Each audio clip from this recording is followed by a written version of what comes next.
All the Birthdays Stamps and Dies is a perfect sentiment stamp filled for all your birthday needs. It has tons of different ways of happy birthday in different fonts, and it is really versatile with all the things that you can do with the stamps. So I'm going to show you how to stamp out each single element so you know exactly how the stamp set works. Let's start with this really beautiful thick bold font. Now you'll also notice that there's two of these because there's two different fonts. This allows you to stamp the sentiment in two different colors.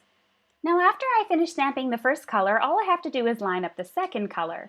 Now what I really love about this particular stamp is that the letters are not necessarily meant to stamp perfectly in a straight line or in a particular way. And so what's really great about this, you have a lot of flexibility. You can have some letters overlap more than others. You can have it going up or down a little bit more. It's up to you. They aren't meant to fit in a perfectly straight line. So I'm going to go ink up that second color now, stamp it then in between, and now you have a beautiful happy birthday sentiment. This stamp can also be taken a step further by outlining the stamps. You'll notice that this stamp set comes with enough letters to outline the word happy birthday if you like. You could also use these letters, for example, and build your own outlined sentiment if you prefer. So you can go ahead and stamp all or just some of these letters. It's completely up to you what you want to put an emphasis on. The next sentiment is another really bold, big, tall stamp, and this says happy. And what I think it's meant to do is to be stamped in a lighter color, and then you can stamp the birthday directly over top of it. Or if you prefer to use a darker color on the happy, you can stamp the sentiment birthday underneath. That would work as well. I think that looks best in the printed font versus the handwritten one.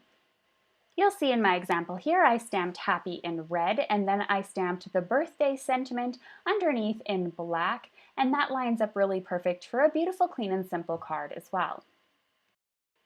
Now moving on into some of the dies, this happy birthday stamp that comes in the stamp set coordinates as well with this really nice banner die that comes in the bundle if you choose to purchase the coordinating dies.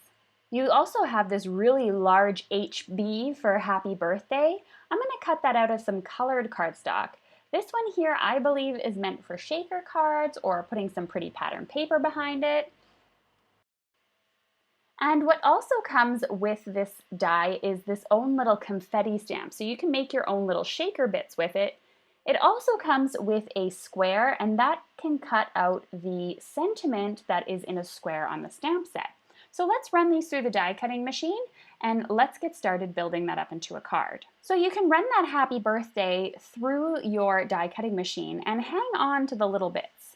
And then you can glue your banner that you just created right in the center of your design. You'll also notice that I backed the H and the B with some acetate so I can create a shaker card at some point as well. So as you can see, I've grabbed one of the backgrounds from the previous card. I've added all the confetti on top of it, as well as some sequins from my personal collection, and grabbed some 3D foam tape backing along the edges of the H and the B that we die cut already. You'll notice I attached the front banner already to it as well. So I'm just going to place this carefully over top, and I have myself a really beautiful shaker card. Here's a look at that card up close. It's really, really pretty when it's all finished. Now let's not forget about that H and the B and we cut out earlier. You can use that for a nice clean and simple card too, using the same banner as before. Also in this stamp set you have this really great square stamp, and this is a nice solid background stamp with the sentiment inside already, and don't forget that square coordinating die is in the die bundle, so you can easily cut out that solid happy birthday. So once that's all cut out from your die cutting machine there, you can go ahead and add it to a card. You'll notice I grabbed that full panel background, cut it down a little bit, and used that to make my happy birthday card. I decided to top it with some silver and then mount it onto a beautiful card base.